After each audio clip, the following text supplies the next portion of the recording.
I think I'll wait maybe like 30 seconds and I'll start.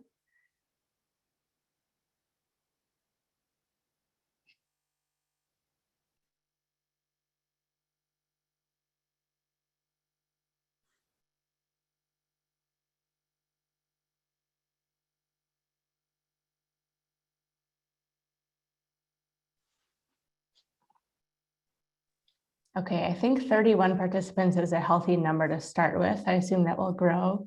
So I'm just going to go ahead and kick us off.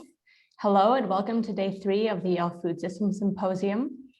This conference has been organized by students from the Yale School of the Environment, and it includes 5 other panels, as well as events and workshops which explore the tensions between the food system that already exists and how we can build a more justice, human, and earth-oriented food system.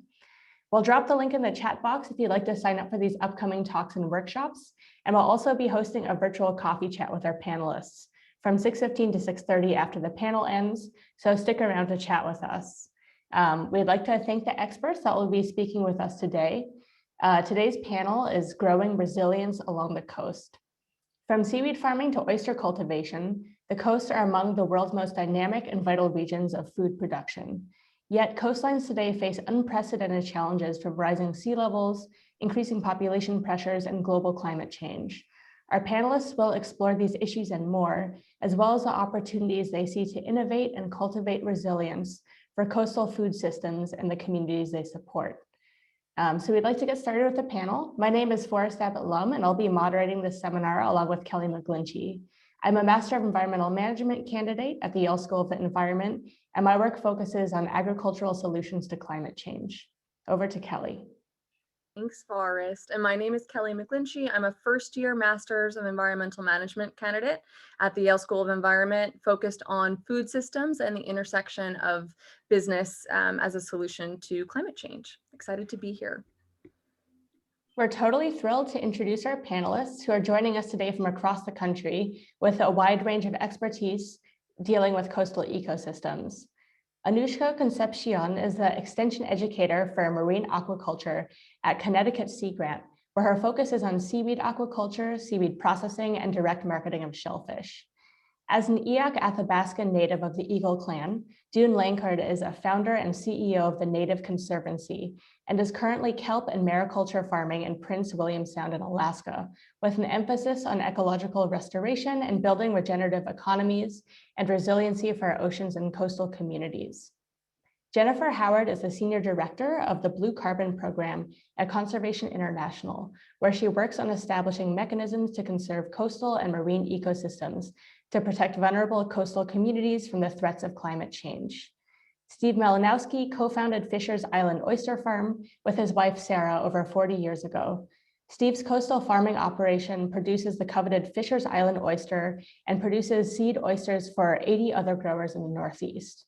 Our panelists will have a chance to speak on the issues that are important to them, and participants are encouraged to add your questions via the question and answer function on Zoom. We'll try to incorporate these audience questions throughout the discussion. And again, we encourage you to join us for a 15-minute informal meet and greet after the panel discussion to continue the conversation. Again, thank you to all the panelists for joining us today. We're really looking forward to hearing this. Over to Kelly. Thanks, Forrest. Okay, so we are going to dive in, pun intended, to our conversation around coastal food production today. And we'd like to just start with some place setting and contextualizing around where we're going to be speaking about by describing and getting a picture of some of these places that we're talking about. To that end, we have 2 producers calling in today from opposite ends of the country at the moment, and 2 distinct coastlines. So I'm going to turn it over to Dune and Steve, and let's start with Dune. Dune, can you share a little bit about the ecosystem in which you work and the type of coastal production that you do? Sure. Can you hear me okay? We can hear you perfectly, or I can. So I'm hoping everyone else can. All righty. I'm from the Copper River Delta in the Prince William Sound region of Alaska.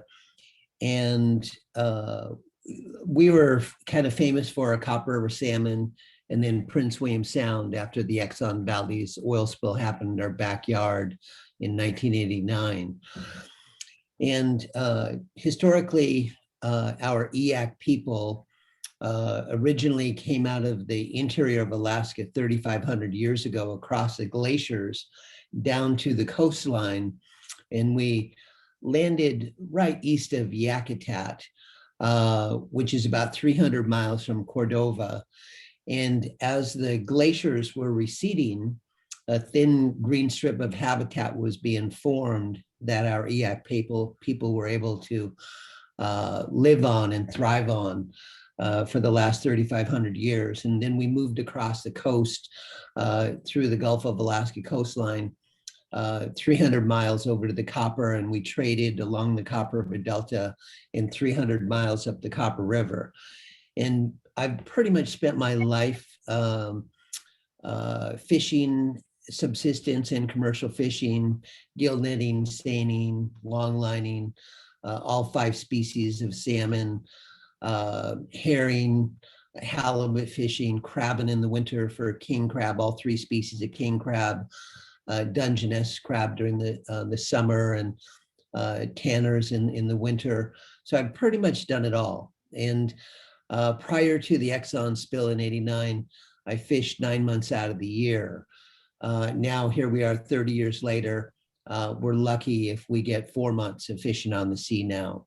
So it's definitely a different time, different habitat. So I'll share more of that in a moment. Thanks so much, Dune. And we definitely want to dig into some of the transformation you've seen. And I want to turn it over, kind of go literally across the coast to Steve. Steve, you established your oyster farm over 40 years ago, as Forrest mentioned, on Fisher's Island. Can you describe the coastal landscape you work in and tell us how you've perceived the area, how it's changed over that time? Well, our for the part of New England that we're in, our site is pretty unique because we're on an island off the coast, somewhat remote from the mainland, which is highly developed. So our site has changed very little in the last 40 years, and that's primarily because our island has very strict rules and regulations on development and density. It's 100% residential. But if we go 5 miles to the mainland, where there is also oyster culture by other farms, and we actually have a site over there, it's very different, and a whole lot has happened in the last 40 years. Mainly due to the hardening of the shoreline and to the development that's happened either right on the water or in the watersheds of all of the creeks that meander through the marshes into the sound in the eastern Connecticut area. And this has, it's dramatically changed some of the ecosystems in that area.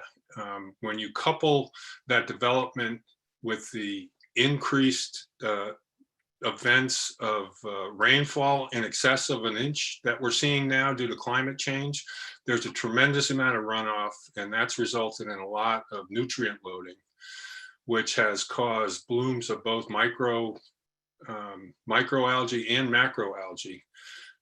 Very close to us and near a site that we work, there's a body of water called Little Narragansett Bay, which is surrounded by marsh. It's just this absolutely beautiful area.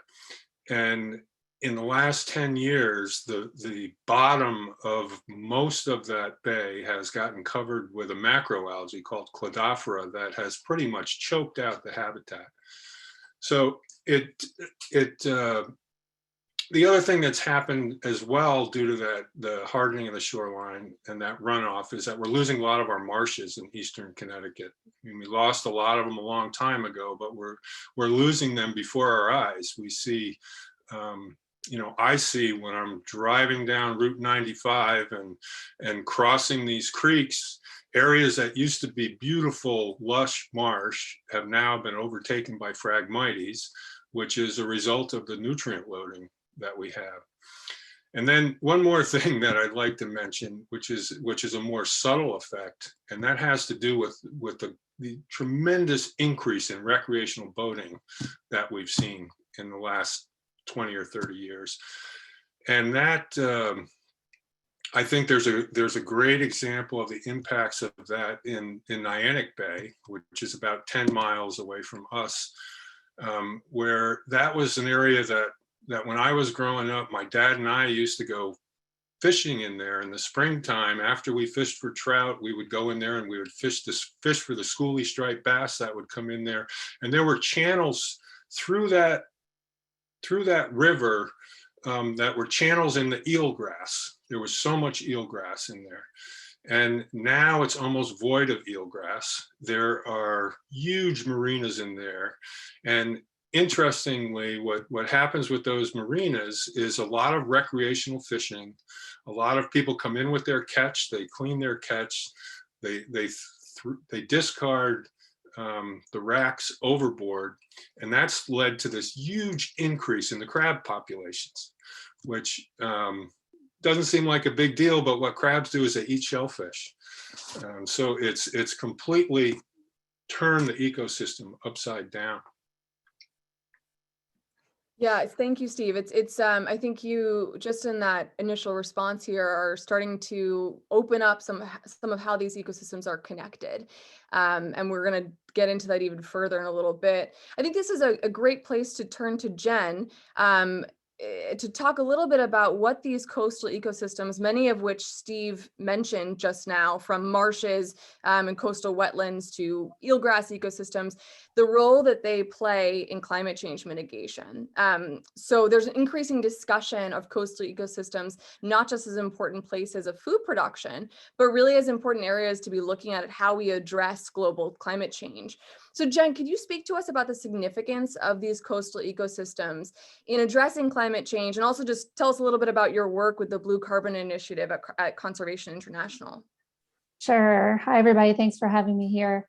Unlike the previous speakers, I do not produce food, but at least not directly. But as was alluded to, my job is really focusing on the ecosystem services provided by coastal ecosystems, largely mangrove, salt marsh, and seagrass, and growing more and more now kelp as well, and using those ecosystem services as incentives to promote their conservation and restoration. And I think when we look at the role that they play in climate change, you really have to look at the numbers, which is, you have 150 to 200 million people that are living in coastal areas around the world that are projected to be underwater by 2100. There's $100 trillion worth of global infrastructure at risk from extreme weather and climate change. Mangrove loss alone around the world is releasing over 132 million tons of CO2 each year. And coastal ecosystems provide not only solutions to all of these problems through increasing floodplains, food production, food security, climate mitigation, climate adaptation, but of course, protecting biodiversity and, as I mentioned, food security for local communities. My work largely focuses in rural communities outside of the United States, throughout Asia Pacific, Africa, and the Americas. And a large part of what I do is really focusing on, in particular, the mitigation values, sort of what my expertise is. So using that carbon value as an incentive for governments and local communities to truly value the ecosystem for all of that service that they provide. And so largely my work, both at Conservation International and along as a representative of the Blue Carbon Initiative, is to really build not only the science, but also the policy and implementation and demonstration of how to use these, the climate mitigation benefit to drive finance towards supplementing the costs of conservation and restoration. And we have projects going on all over the world right now, most notably one in Colombia, but others that are starting in the Philippines, Indonesia, Liberia, Costa Rica, Mexico. And all of them are looking at how do you use the climate mitigation value to help meet targets around the Paris Agreement, providing governments with incentives to drive protection and restoration efforts, but then all those other ecosystem service values for sustainable development goals and community benefit and well-being of people and biodiversity. So that's a large part of what I do, and I'm thrilled to be able to talk about that in relation to this issue here that we're talking about today around food. And Jen, just in case the term is new or unfamiliar to some of our attendees tonight, can you give us a working definition of blue carbon and what that term means? Yes, sorry, I should have done that. So blue carbon is the carbon that is sequestered, stored, and in some cases released from coastal ecosystems. So the unique thing about these systems, whereas if you have a terrestrial forest and you go in and you cut it down, you lose the carbon in the trees and the sequestration value those trees bring. But coastal ecosystems have a very unique capability to store carbon in the soil for millennia. And if your land use involves cutting those trees down or draining the salt marsh, a lot of the carbon that is found and stored in that soil can actually be re-emitted to the atmosphere, making a very valuable carbon sink and turning it into a carbon source. And so that dynamic is what we call blue carbon. Thank you so much for that. So this sounds like a lot of upside to me, at least, right? You've got, coastal ecosystems can provide healthy food options for vulnerable coastal communities, offer beneficial ecosystem services, potentially can help mitigate the impacts of anthropogenic, climate change. And so now I'm wondering, and maybe some of us are wondering, why aren't more people working on food production in these coastal ecosystems? So I'd love to turn it to Anoushka to talk to us about your work with Connecticut Sea Grant, and maybe walk us through some of the logistical and economic obstacles a person might face today if they're pursuing kelp or shellfish production. Hi, everyone. Thank you again for asking me to be a part of this panel. Just quickly, I am an extension educator with the Connecticut Sea Grant program. And what that means is I work with regulators and farmers and prospective farmers and end users of different seafood products, including seaweeds, to sort of help with the facilitation, but I also do a lot of applied research. And what Connecticut, or what Sea Grant is we're a federal state partnership. We are, I consider us boots on the ground for NOAA. And we have focus areas at the national level and at the different 34 Sea Grant programs across every Great Lake and coastal state, including the Pacific Islands. We sort of translate those focus areas to ensure relevancy in those states. So we really adapt those focus areas to help address challenges and opportunities that we have in our state. So even though we have different, again, focus areas, there's coastal resiliency, there's aquaculture and fisheries, there's also education, marine education. I focus on the marine aquaculture side of things. So going back to your question about potential barriers and challenges and why everyone isn't a shellfish farmer or kelp farmer. Well, just to back up a little bit, in Connecticut, we've been cultivating shellfish for over 100 years. It is a $30 million industry. It is, we have established markets and a whole seafood infrastructure based around specifically bivalve musk and shellfish, so oysters and clams and scallops, and to a lesser degree, at least now, mussels. But interest in cultivating mussels is growing. But if you think about our situation in Connecticut, at least on the Connecticut side of Long Island Sound, we're a very urbanized area. And I don't think many people realize that there are more than 300 companies or families, well, you can say companies that are being supported through shellfish aquaculture. There are a whole bunch of small business owners and small farm operated family-owned businesses like Steve Malinowski that are producing extremely healthy, high nutrient, or highly nutritious, high in omega-3s, oysters. Again, not a lot of folks realize that Long Island Sound is so, viable in producing healthy seafood. But again, because we're such an urbanized area, we have a lot of user conflicts. And Steve did allude to some challenges for current shellfish farmers and also kelp farmers and even prospective farmers. We have limited space, believe it or not, in Long Island Sound. And we do have a water classification system on where someone can cultivate any organism for food.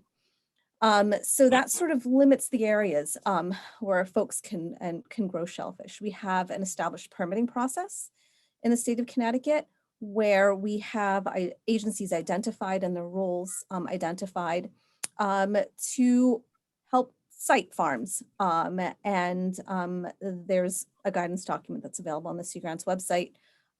Should someone be interested in cultivating an organism in Long Island Sound. So really with shellfish aquaculture, it's a pretty viable industry. Also we have a vibrant recreational harvesting industry as well. So there are 15 towns in Connecticut where someone can get a permit and go out and dig a bucket of clams. And that also generates revenue for the state through the town. However, though, with seaweed, with kelp farming, that's an emerging crop. And we are facing challenges because there are barriers to, well, really there's limited commercial opportunities on places to sell seaweed right now. You know, there's most of our seafood, including seaweed, is imported, right? 90% is imported. And so what I've been finding from farmers that are trying to sell their products are saying, well, you know, I go someplace and they say they already have their seaweed and they have it in a form that's shelf stable. That's another challenge we're facing in Connecticut is we don't have adequate processing and safe storage facilities for our sugar kelp. And that presents a challenge because kelp comes out of the water. It's available 2 to 3 months out of the year, most likely 2 months out of the year, really, in its raw form. And the rest of the year, you know, kelp doesn't grow. So that presents a challenge on establishing markets and finding markets. So really, those are the main challenges that I think is preventing the seaweed aquaculture industry from growing in southern New England and really all over the country. And also to keep in mind that what we can grow is really, we're limited to our native species. So if, for example, chefs are used to cultivate or working with dulse, for example, or species that are imported, we can't grow those species here. And so, you know, there's a very good reason why, right? We want to make sure that we are cultivating organisms that are native to our waterways as a form of being more responsible and to grow aquaculture responsibly. So that also presents a challenge. So there are a lot of groups that are trying to not only advocate, but educate folks and end users and culinary professionals on how to use sugar kelp specifically, because it isn't the same. Not all seaweeds are created equally, right?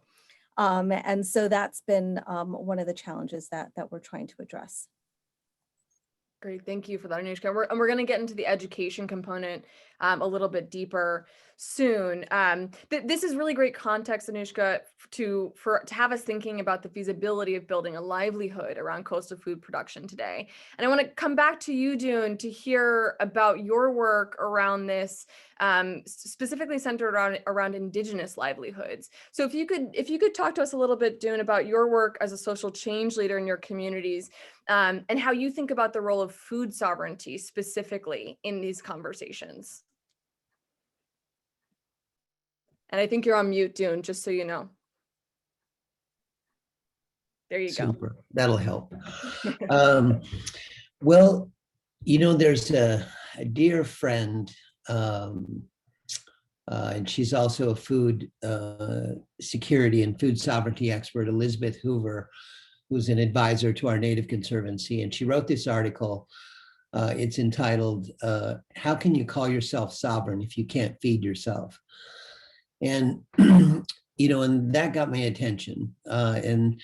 Also one of our board members, Winona LaDuke, you know, when she came up to Alaska a few winters ago, she was talking about, you know, building food systems program on her reservation for her Native peoples. And I realized that over the years that even though I was instrumental in our Native Conservancy, helped preserve over 1 million acres of habitat that was endangered from being clear-cut in the Exxon spill zone by our Native corporations, I realized that with climate change that we had to do more than just protect habitat. We had to figure out how we're going to protect our subsistence way of life, as well as start growing traditional foods that would help feed our people.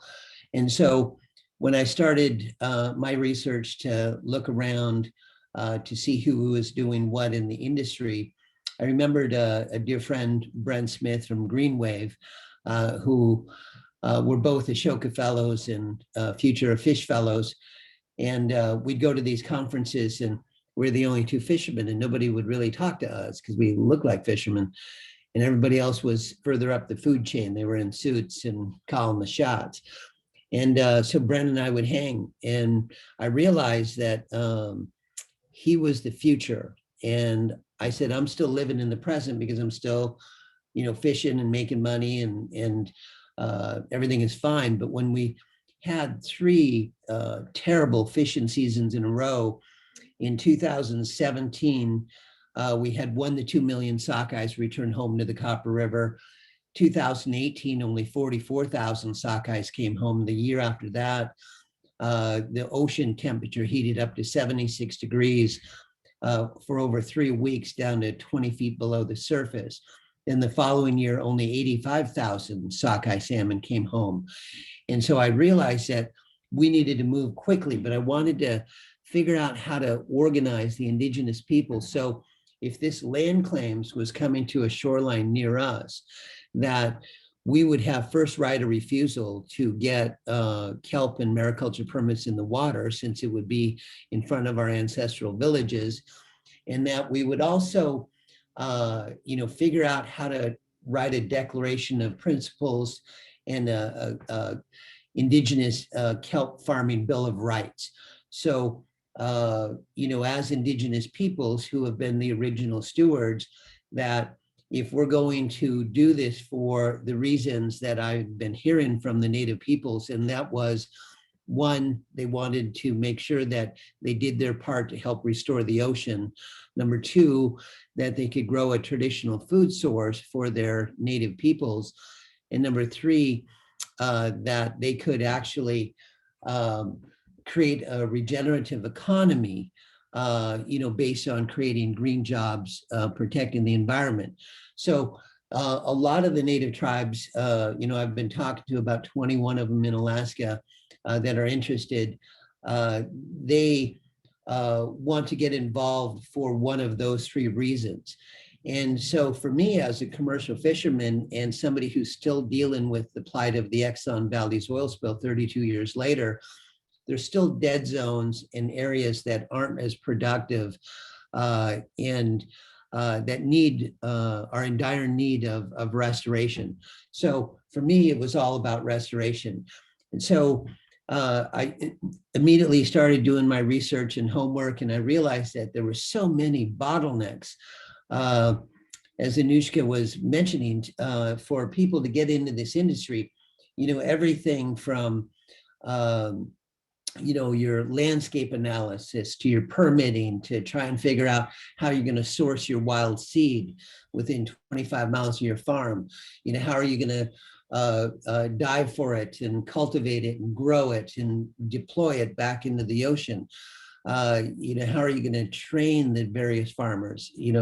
How are you going to harvest and process and value add and market your seafoods, in this case, your kelp and mariculture yourself? And then I was worried about the low interest, long-term loans that every native person would need to get into this industry. So when I looked at the barriers to entry, I realized that we needed to form a collective. We needed to work with a number of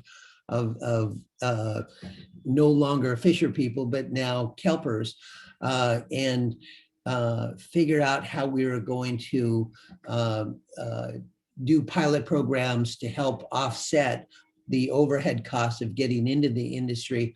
And we could build our own nursery, which we did in Seward, so we could grow our own seed, because the closest places to get seed was from Kodiak, 1,000 miles away, or southeast, down near Craig, which is 1,500 miles away from Prince William Sound.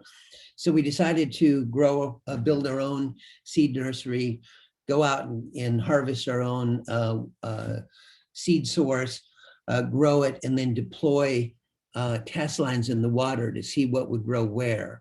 And then so we had to buy a boat, and and there was getting the crew orientated and looking at the ocean differently, because See, as a fisherman, I'm used to chasing seafoods around and thinking like a fish, where kelp just grows, so you don't have to feed it, you don't have to water it, you don't have to fertilizer it. And essentially, and hopefully one day you can get paid to watch kelp grow.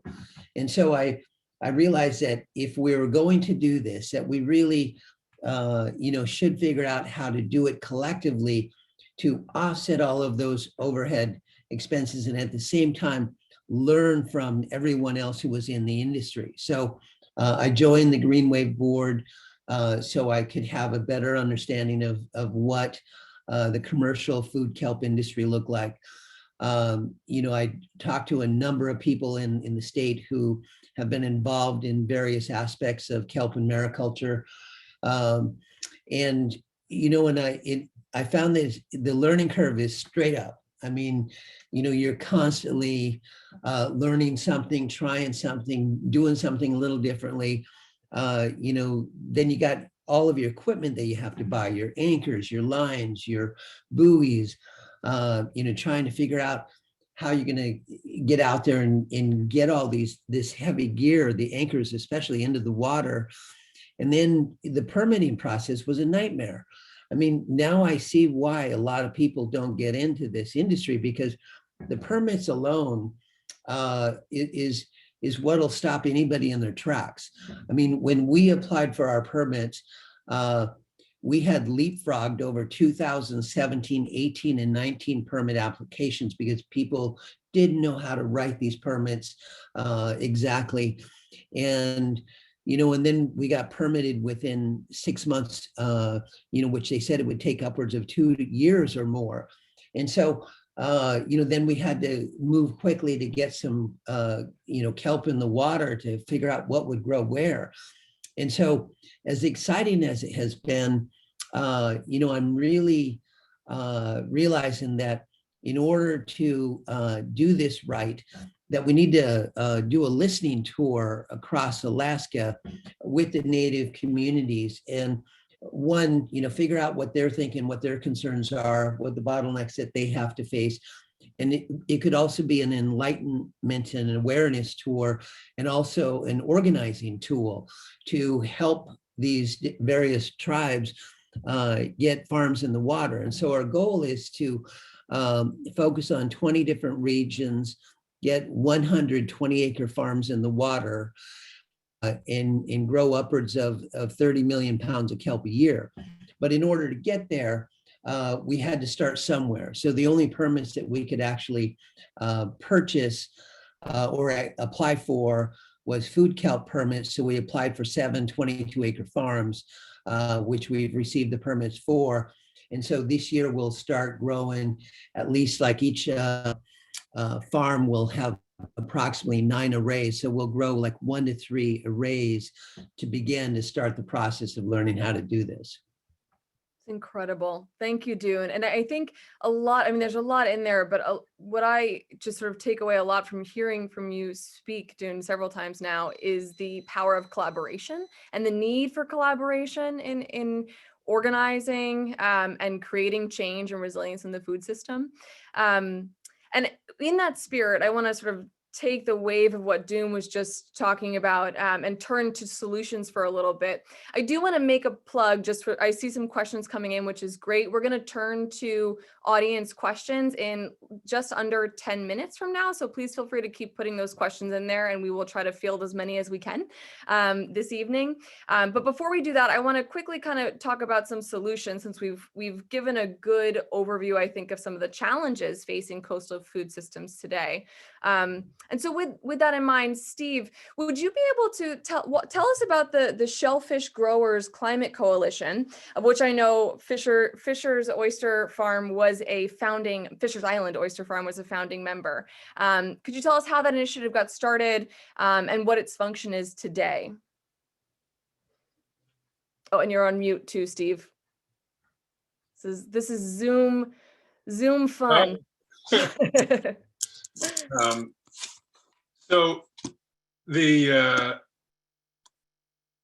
25% of the carbon that goes up into the atmosphere ends up getting dissolved in the ocean. And that creates ocean acidification. So the pH is going down. Shellfish cannot, well, they have a harder time growing their shell as the pH decreases. The other thing that climate change has done is that it's increased the frequency and severity of storms. And as you can imagine, most of us are in shallow water areas near the coast. Some of us are in very exposed areas and very susceptible to damage from these storms. So for us, we felt like we really are on the front lines of climate change. And we've been feeling the effects of it. About 10 years ago, the oyster industry in the Northwest almost completely collapsed because of ocean acidification. They couldn't grow larvae. It took about 3 years to figure out that it was ocean acidification that was causing that problem. About 5 years ago, the same thing happened in Maine. So in Maine, where it happened was at a place called Mook Sea Farm. And Bill Mook was really the brainchild of this whole organization. And so 5 years or so ago, he got in touch with me and started talking about, at that time, we were going to create this grassroots organization. We were going to go down to Washington in our Grundens and, bring 10,000 people with us and increase awareness of climate change. And the two of us recruited 5 other members, some on each coast. And we spent about a year brainstorming how we were going to do this. And our big breakthrough was the Nature Conservancy caught wind of what we were doing and took us on. And they took on the administration of it and the funding of it. And once that happened, it exploded. So now we are 200 members strong. That represents, the membership is primarily from other farms, shellfish farms. And we are, just 2 days ago, we became a member of the Food and Agriculture Climate Alliance, first seafood organization to become members of that alliance. And our goal is to promote a low carbon future by telling our stories, primarily to members of Congress, in hopes that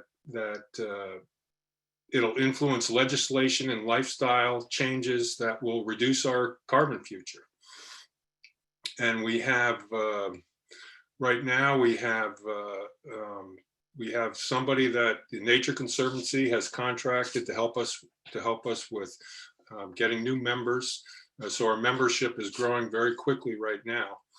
And as a matter of fact, next week is our annual Walk on the Hill, which obviously is going to be virtual, but my wife, Sarah, will be, along with 4 or 5 other New York oyster growers, will be talking to our congressman and impressing on him how important it is to create legislation going forward.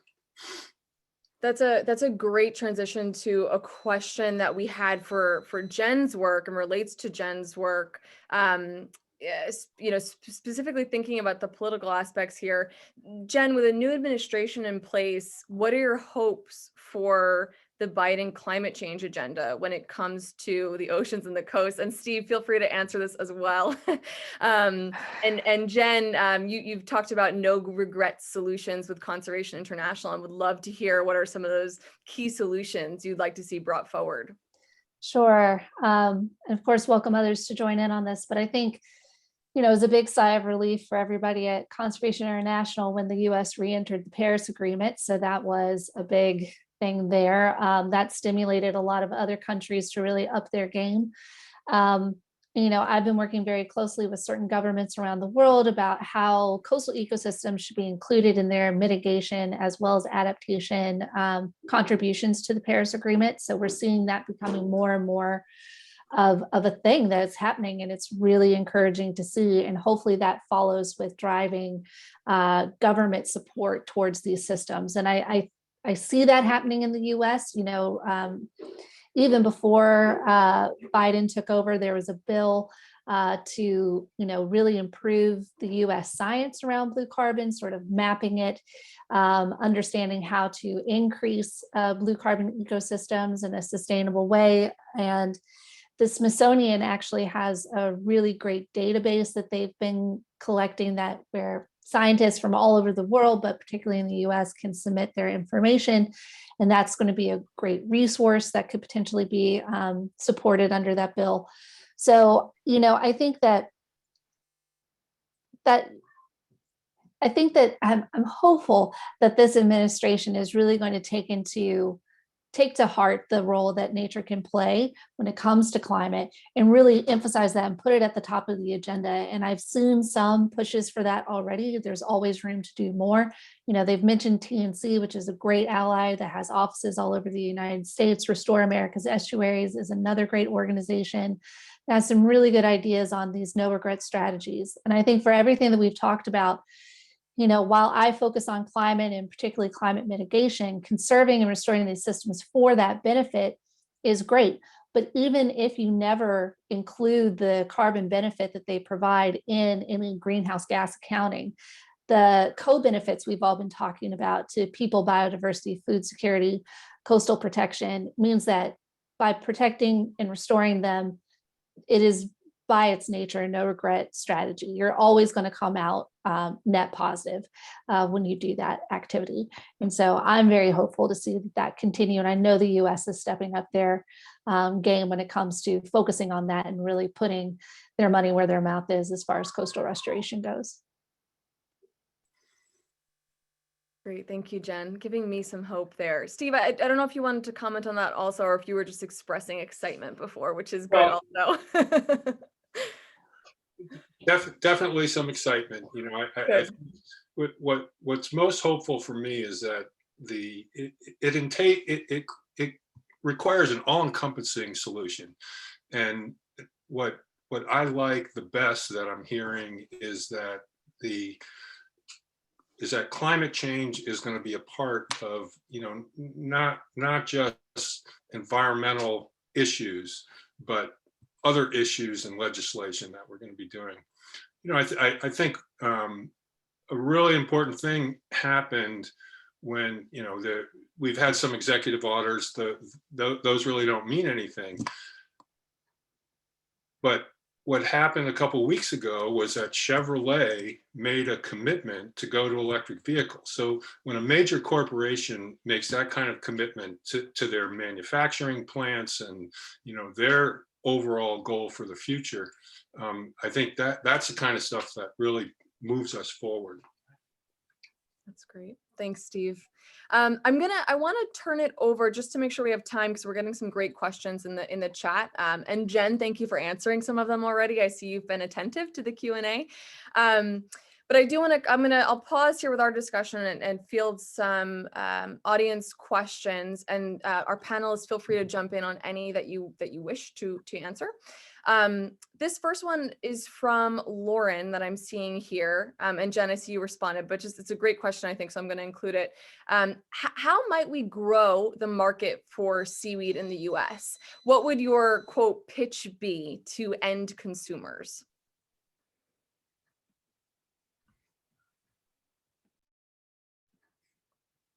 Anyone want to take that? And Jen, feel free to chime in since you responded here. I think all I said was that, I think kelp does have a real future when it comes to being a substitute product for other higher carbon footprint products. So whether that be as part of a manufacturing process or cattle feed or something along those lines. And again, I'm only looking at it from a carbon mitigation point of view. Others here have much broader points of view on that. But I think that's a key one. And then the farms themselves provide some, probably a small, but some carbon cycling and sequestration value to the deep ocean. So again, playing on some of those additional services that it can provide. And I personally think that dried kelp chips taste wonderful. So I like delicious. I agree. And Dune, sorry, go ahead. Yeah, I was just going to share, Alaska historically has been a resource state where all the development that takes place usually removes a resource out of the ocean or on the land, and then it's sold off to the highest bidder. And what happens when that happens is that you're exporting dollars out of the villages, and you're also mining the wealth out of the villages. And so what my hope is that with this new ocean industry, that it'll be helping relocalize lost economies and bring back the youth. And we found that a lot of the people that are interested in kelp farming are women. And so what my hope is that, the youth and the women will help lead the way to get this new industry off the ground. And what we can't forget is that, we're still dealing with COVID and this pandemic. And so as markets were looking good when we first started out, everything has come to a screeching halt. And so one of the things that we're doing is, we're going to build a community kitchen so we can start practicing with value adding our own resources, like my people, the EACs. We've had over 2,000 years of history harvesting kelp and herring roe on kelp in the ocean. And we used to make kelp cakes. And these kelp cakes were like, imagine, a layer of kelp and wet kelp, and then dried berries and more wet kelp, and maybe even hooligan. And then we would compress that and make a kelp cake that was high energy, high protein, high omegas that would keep you strong on long journeys. And so, we want to experiment with that. We're looking at, we have a lot of seafood waste that just gets ground up and pumped into the sea. We want to take the copper of a silt, the seafood waste, the kelp and sawdust, and start making our own mulch and compost. I know that the people in town and the people in Alaska, since we have such a short growing season, we are the land of the midnight sun, but we only have like a 2 to 3 month growing period, especially along the coast and places that are cooler. So if we can, have a better fertilizer, better compost, we'll be able to grow better foods faster. And so, we're going to experiment. Another pilot will be a compost project this summer. And so we'll experiment with the kelp that we grow out of our test lines.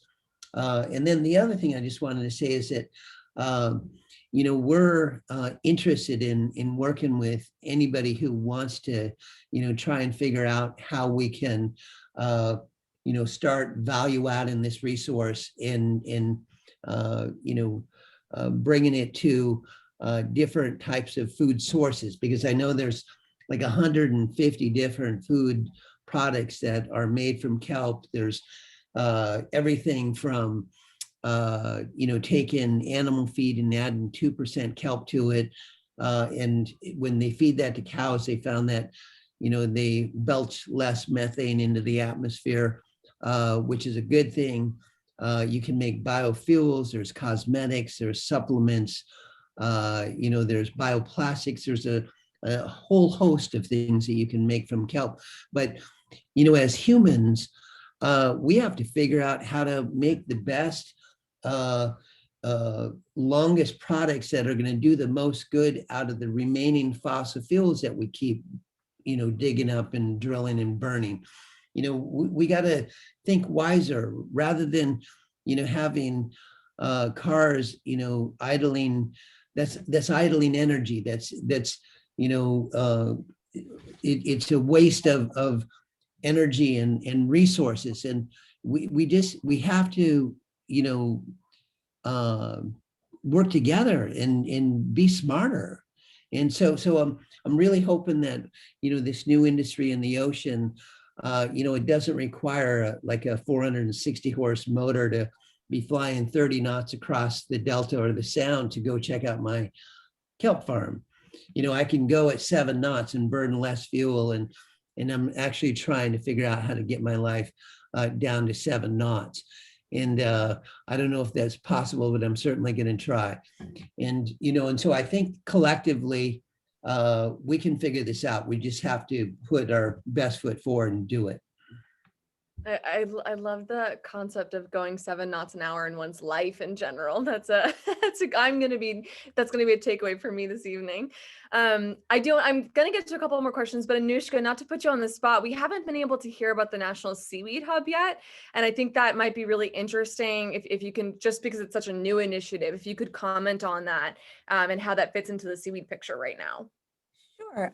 So the National Seaweed Hub is an effort supported by federal funds to establish a network and sort of like a mechanism to share ideas and to address some of these challenges that we're talking about head on. It's a purely stakeholder-driven effort. So Sea Grant has been charged with facilitating conversations and organizing a way for stakeholders from all across the country, federal agencies, to come together to address 4 main categories that we've identified in the needs assessment. So it's what the stakeholders themselves have identified as needs. So the one work group is called the marketing work group, and these are specifically focused on seaweeds, right? So we have the marketing work group, we have the regulations work group, we have the post-harvest and processing work group, and then we have the production systems work group. And there's several tasks that have been identified, or I should say several priorities identified under each work group. But you know, it's the stakeholders that have these amazing ideas. And it's just connecting them with the right folks so that they can develop a strategic plan or a vision plan, ideally an implementation plan, so they can actually implement these ideas. And the idea is to, again, bring regulators together with prospective farmers, with culinary professionals, with processors, to figure out what everyone's needs are, and then come up with a solution that addresses everyone's needs so that then they could be successful and actually implement a solution. So we're at the very, actually we're right in the middle. We started year 2. Work groups are all virtual because we have folks from Alaska in the same work group with folks from Maine, with the National Sea Grant Law Center also providing facilitation, but they bring the policy knowledge and the legal knowledge to the conversation. Because I've seen in Connecticut, people come up with great ideas, but they didn't involve the right groups, the right folks. It turned out that, you know, if you don't involve the right groups, they couldn't then implement their plan. I thought, oh, there should be an easier way where we get everyone together at the very beginning, talk about ideas in a safe space, and figure out if we can actually do this and how, and make sure that these ideas are achievable as opposed to just, you know, more talking, which talking is great. But I think we're at a stage in some states where folks are ready to get to work. They're ready to make this happen. But it's just, again, trying to figure out some achievable tasks that then they can go back home at the end of the day and say, you know what, we actually made this happen. And we had a time frame for doing it. So again, if you're interested, we have the Seaweed Hub website at seaweedhub.org. And another thing, a great thing about the Seaweed Hub is the progression of the work groups are posted in real time. So every time a work group has a meeting, the minutes are then posted so that the other work groups and someone like my mom, you know, can go on the website and see in real time what is happening in each of the work groups, because transparency is also really critical for a process like this.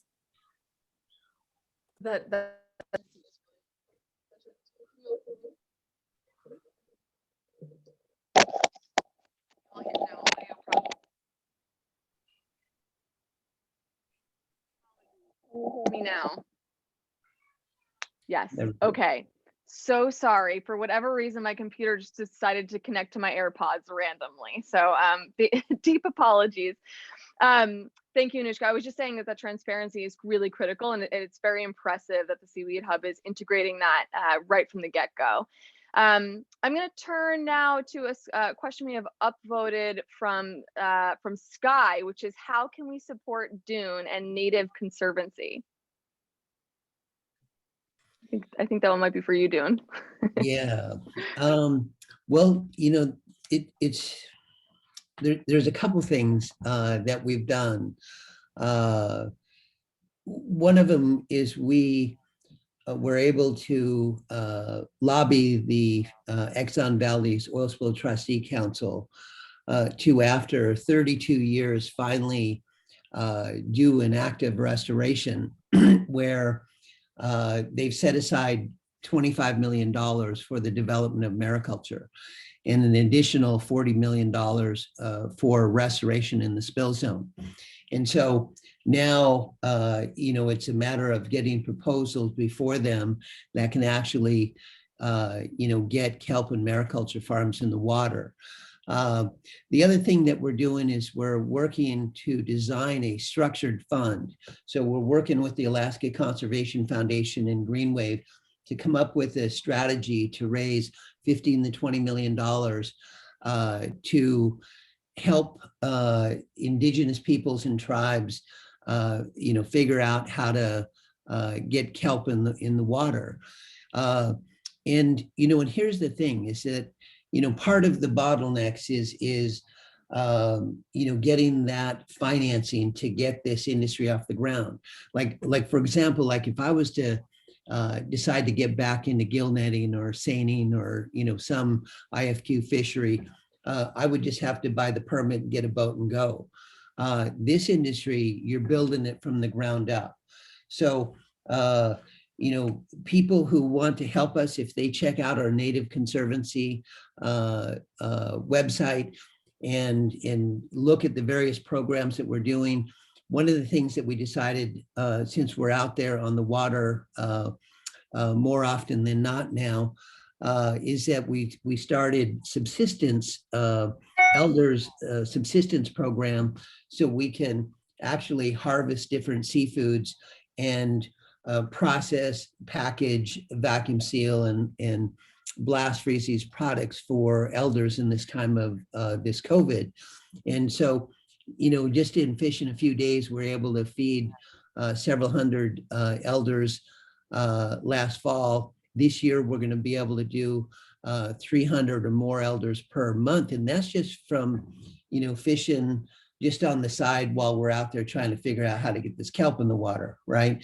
And so, I think that, if people go to our site, they'll be able to figure out how to help us because, I really want indigenous peoples to understand that this is a modern day land claims that is happening on the ocean, and that they need to prepare for it and apply for these permits and figure out how to get into this industry because it's truly one of those regenerative jobs that is going to help the planet and our ocean. Yeah, one thing I would say too, Dune, listening to you talk on this panel, and we hadn't met previously, I think it'd be great to learn how the lessons learned that you've had could potentially apply to other places where I work with Indigenous communities and local and rural communities. So I'll be in touch with you about that. It'd be great to do sort of an exchange. Yeah, how not to do it and still succeed. Yeah. I love when collaborations come out of panels. To me, it's a great result and also sort of an indicator of resilience in the food system in my mind. So that's wonderful. I'm going to take one last question here, and then we're going to turn it back for some closing sentiments. Just a plug that there will be more time to connect with our panelists and ask questions after this.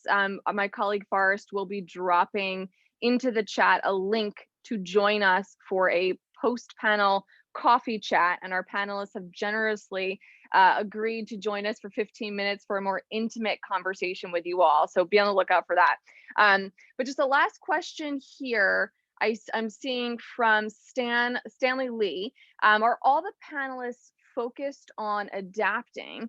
And specifically, how are you, if yes, how are you all adapting to climate change with respect to food? And I'll just add coastal food production.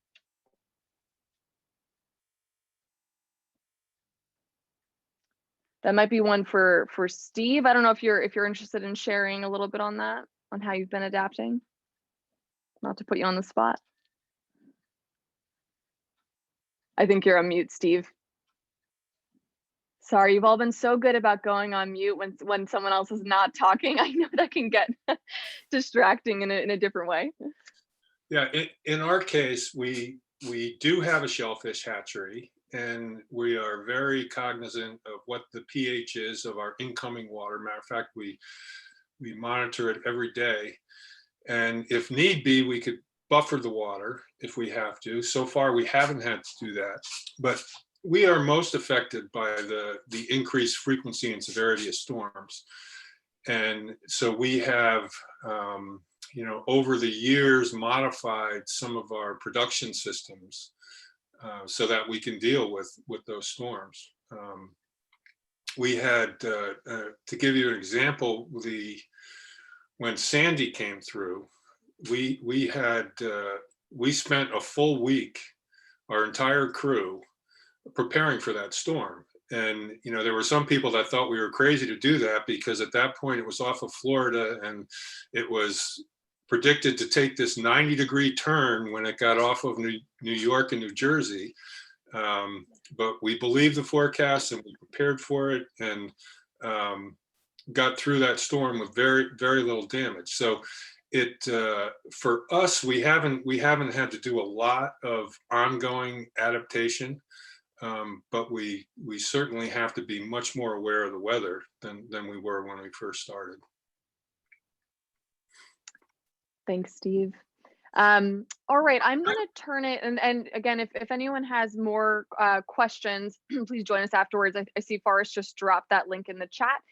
You will need to join a separate room at 6:15, but don't go yet.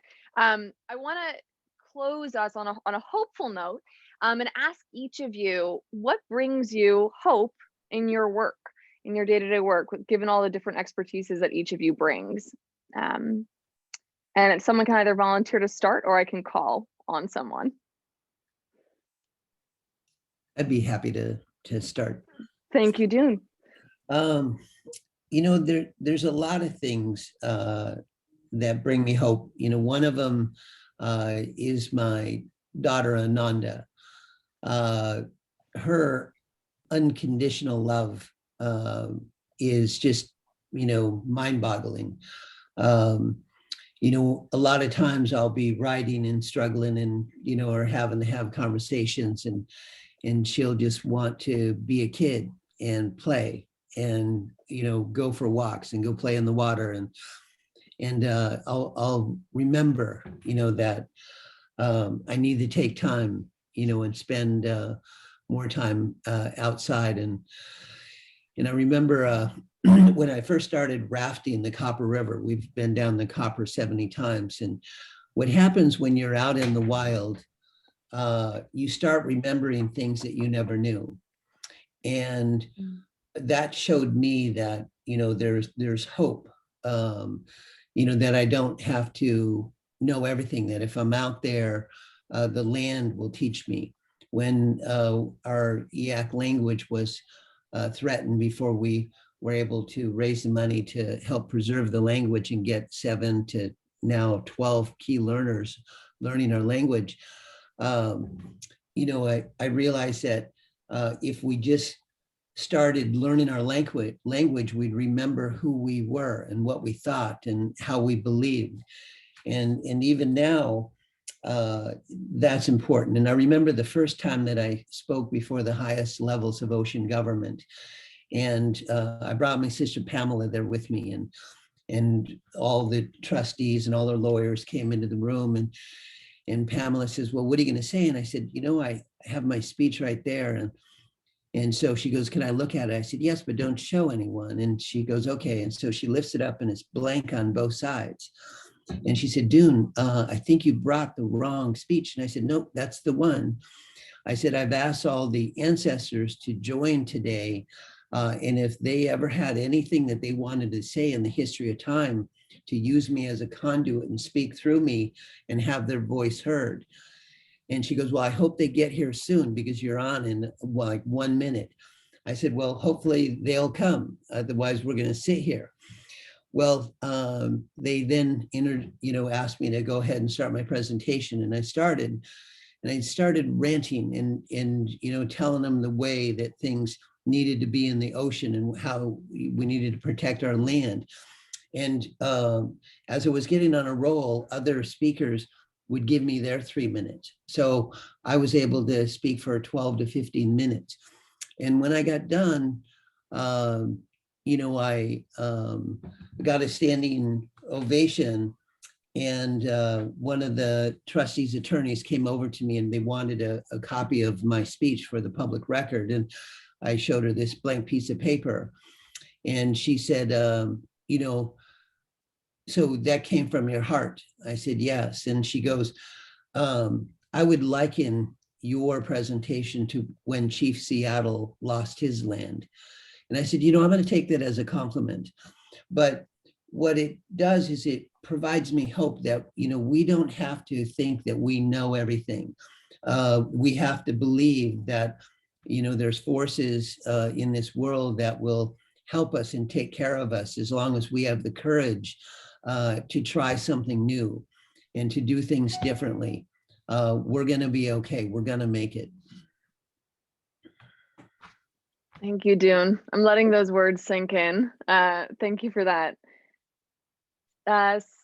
Steve, I see you're off mute. Do you want to tell us what brings you hope in your work? Well, it's so we've been in this industry for 40 years now, and when we started, there were just a small handful of us up and down the entire coast that were, you know, determined to do this primarily because of the lifestyle that it offered. And now there's still a few of us left standing. And I remember probably about a dozen years ago having a conversation with a contemporary, and we were lamenting the fact that, you know, all of us in the industry were old timers, and, you know, what was going to happen to our industry when we decided to get out of it. And sure enough, during the last 10 years, our industry has just exploded. So now there are somewhere between 1,500 and 2,000 farms just along the East Coast. And the best part of it is that the large majority of these farms are young, energetic guys that are determined to make this their livelihood. And so, you know, that brings me great hope, because I know that our industry will be standing a long time from now. And the other thing that brings me hope is on a larger scale, is the aquaculture industry. We just last year, I believe it was, the aquaculture industry surpassed the wild catch fishery in terms of production. And what's interesting to note is that during the last 50 years, the wild catch production has been level. And what's interesting about that to me is that wild catch production has been level despite the fact that the fishing pressure has more than doubled during that time. So the lesson to me, and I find it hard to believe that it's taking us so long to learn this, because we learned it a long time ago on land, and that is that we can't eat wildlife. You know, that there is no sustainable amount of wildlife that we can catch and eat. There are just too many people in the world. I do think that the ocean is going to provide for us much more protein than it does right now. It's gonna provide for us enough protein so that we don't have to raise beef. The conversion ratio on farm salmon right now is about 1.15 to 1. Compare that with a cow, it's 8 to 1. Plus, I think right now they're saying about 1,500 gallons of water to produce a pound of beef. So I think the production of protein from the ocean has a great future. Thank you, Steve. And Anoushka, I see you're off mute and ready to go. And what brings you hope? So just based off of what the other two speakers said, but I agree with them 100%. But also with these two initiatives, so we have the Connecticut Shellfish Initiative and then the Seaweed Hub, National Seaweed Hub, that was based on the Connecticut Shellfish Initiative, seeing all these different stakeholder groups coming together in a collaborative, respectful way to address some of these challenges head on. And regulators sitting at the same table, breaking bread with farmers, 3 years ago, or I want to say maybe 10 years ago, they would have never done that. But they all agree that they're all invested in growing the aquaculture industry in a responsible way that benefits everybody. And just seeing those interactions, and they're getting things done. And that's what brings me hope and gets me really excited for the future. Thank you. Thank you so much, Anoushka. And Jen, do you want to close us out with what Sure. gives you hope? Sure. So I sort of started my career postgraduate school at NOAA. And when I was there, I think one of the controversies that I always was just dealing with was this idea of production versus protection, and how do you manage to do both? And I've really seen a lot of growth in that area, such that it's not, well, you either produce it or you protect it. How do you do both things together? And, I'm really seeing a lot of new innovative work around, again, I work largely overseas. So like in Indonesia, some of my colleagues that are intensifying shrimp production alongside mangrove conservation, which shrimp has traditionally been one of the main causes of mangrove loss around the world. And so, I think that, people, conservationists realizing companies are not the bad guy, companies realizing conservationists are not out to get you and shut you down, but really, how do we do that together and do it together in a productive way? And I've really seen that grow a lot over my career to date. And I think it's going to continue, and that gives me a lot of hope.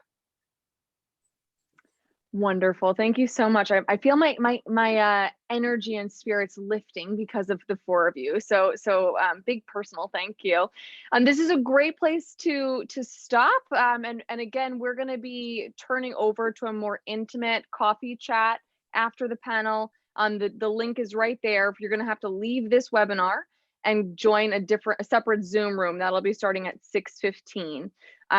I just want to say, on behalf of Forrest and myself and the entire Yale Food Systems Symposium, a huge thank you to Steve, Anoushka, Dune, and Jen for joining us this evening and sharing their expertise, and more broadly for the work that each of you does in supporting a resilient food future for our current and future generations. Thank you. We'll see you in the coffee chat, everyone. Bye, everyone. Thank you. Bye.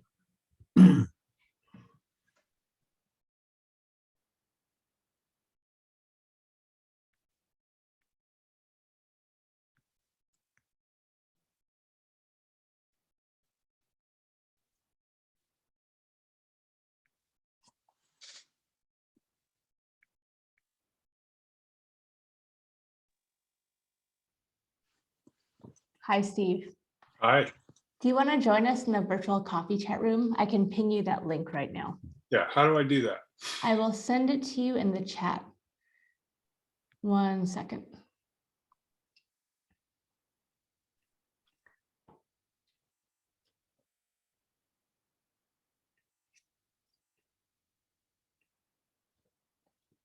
All right, I just sent it to you via direct message.